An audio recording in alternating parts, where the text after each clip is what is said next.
millions of American businesses. And the Department of Justice and FBI were basically nowhere to be found. You mentioned earlier tonight about how little they did with the gymnast coach who you had credible reports of him raping people, and FBI was nowhere to be found. And yet here, when parents very reasonably are concerned about all sorts of things that have been happening in their schools, whether it's teaching their students, teaching their own children to hate other people based on their race, or to think that they're victims who can never succeed because of their race, or that the country is systematically racist in a way that is irredeemable. Of course parents are going to want to weigh in on that, and to intimidate them and to declare war on American parents, particularly when the FBI and DOJ have been nowhere to be found on issues where they actually were needed, is just unconscionable. A politicization of our DOJ that is not tenable. So I want to play a little bit from a board meeting, one of these school board meetings that we keep hearing so much about, and a little bit more of the debates on this issue.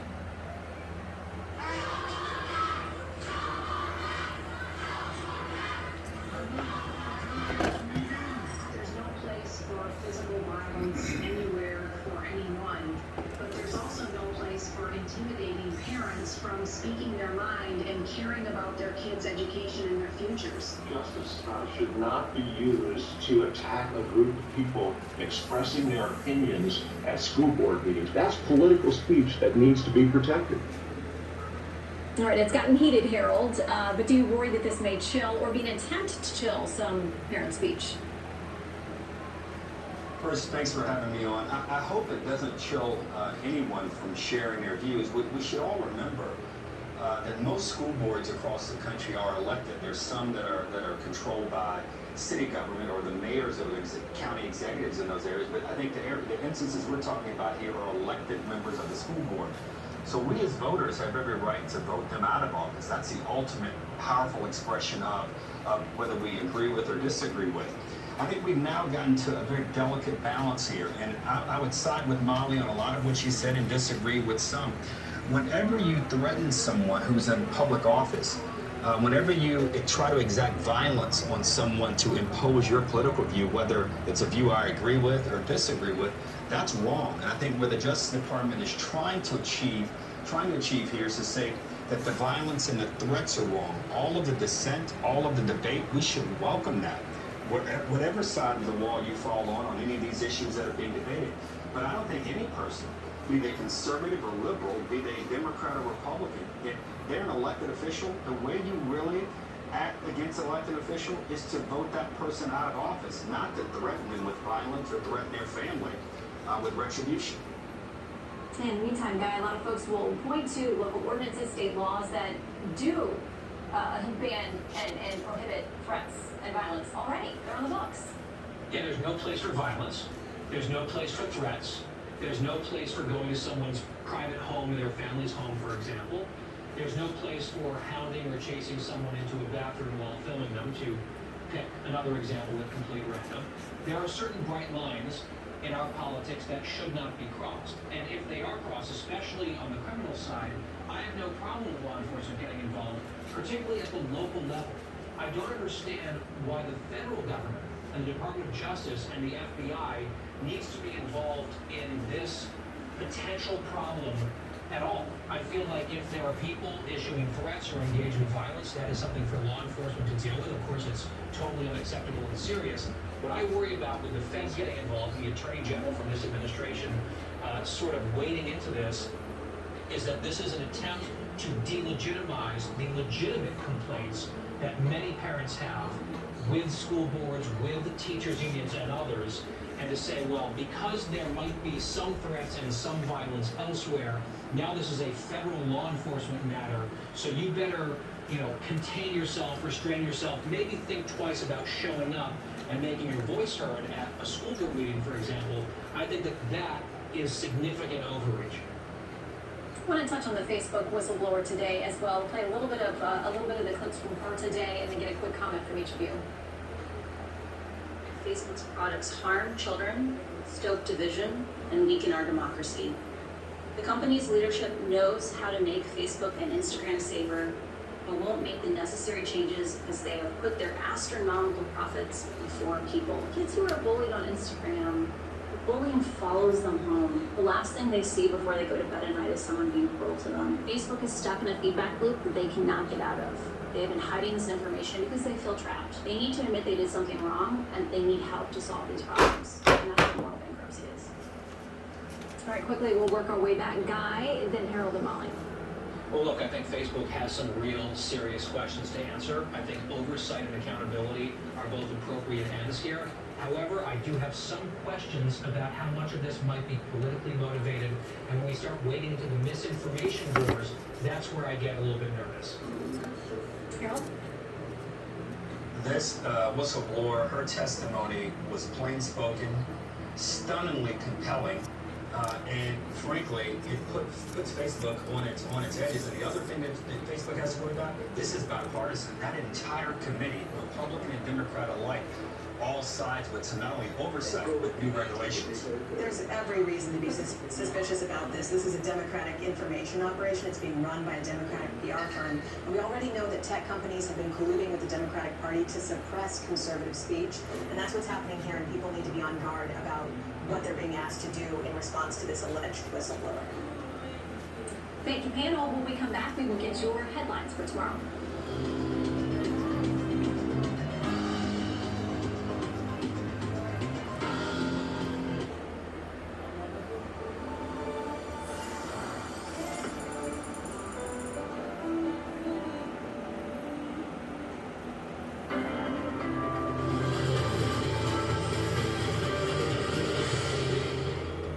This is the place in Washington, D.C. where Hollywood meets Washington.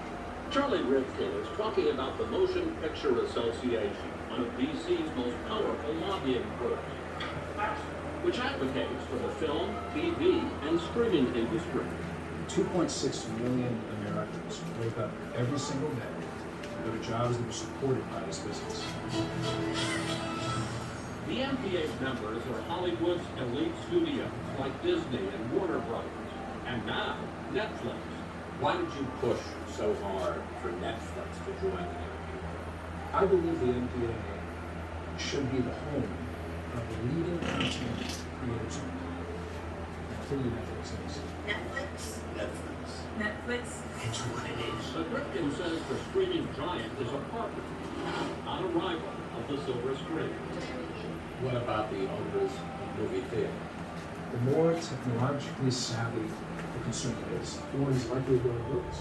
So I don't believe there's capitalization. For decades, the MPA was led by power broker and our first ever power player, Jack Valenti. Movies, television, wow, that's what I'd like to do for the rest of my life. My jingles are normally better. The industry has changed dramatically since then, and so has the MPA. The headquarters reopened this fall, and now features iconic movie props. This is Elton John's Gucci jacket, signed by Elton John, and it was worn in the film. And here, the original Aquaman outfit. Here's our new theater. But the MPA's secret weapon has always been its movie theater, This is theater.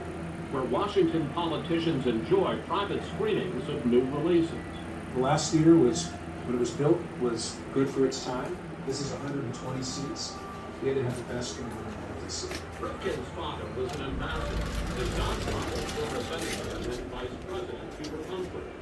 But Rivkin chose entertainment over politics, becoming the first person to run the Jim Henson Company outside of that family. But Washington could.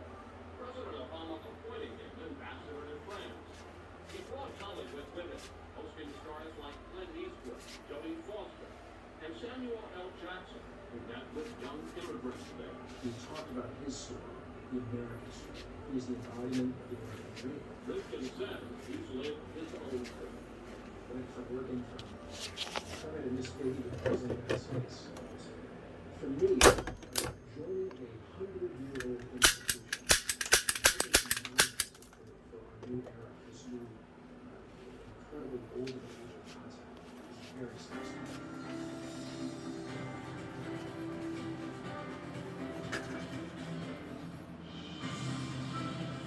Fox airs all over the globe, including in Argentina. So if you live there or are visiting, keep watching Fox on Claire.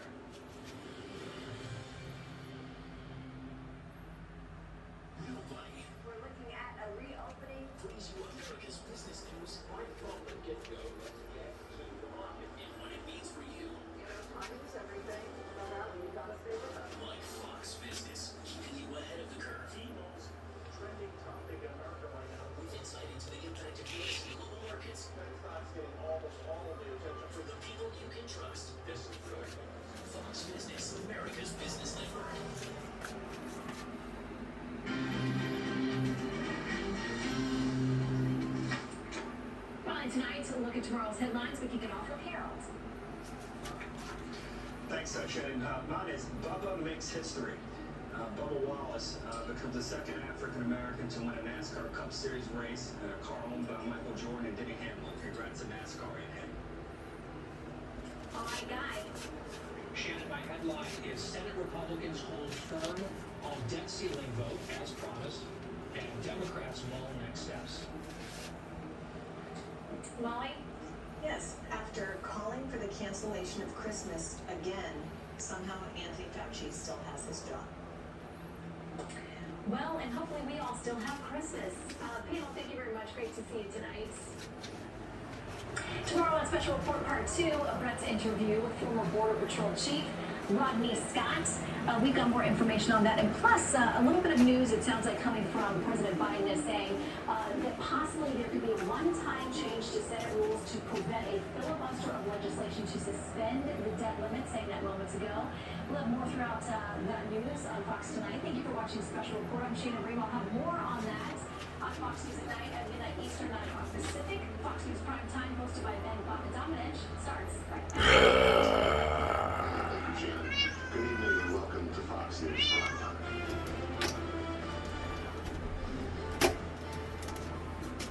Of all the things that unite Americans, nothing compares to sports. Sports are how we mark the changing of the seasons. Sports draw us to the sounds of rubber on the court in the spring, the greenest fields you've ever seen in the summer, the crisp fall days of tailgates and college chants, the cold snow games of winter where you can't feel your toes, but you won't sit down. It is a connection to the past and the future. Generations of fans from all backgrounds, all walks of life, who find themselves together to share in sorrow or glory as the day decides. Sports is our great teacher, offering us lessons that guide us from a young age for the rest of our lives. Lessons about courage and grit, the importance of teamwork and diligence, how to play like a champion even in a loss. Sports has been at the center of American understanding about race, immigration, religion, and meritocracy.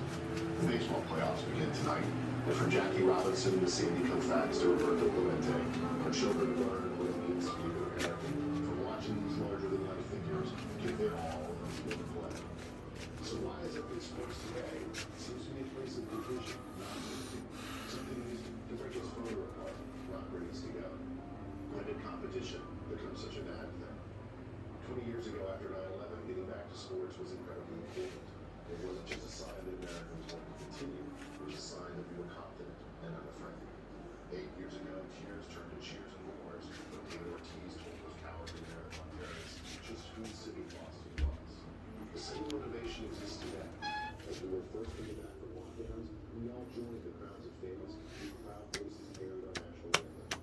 But this creates an extreme division between what we are told and what we see on the screen.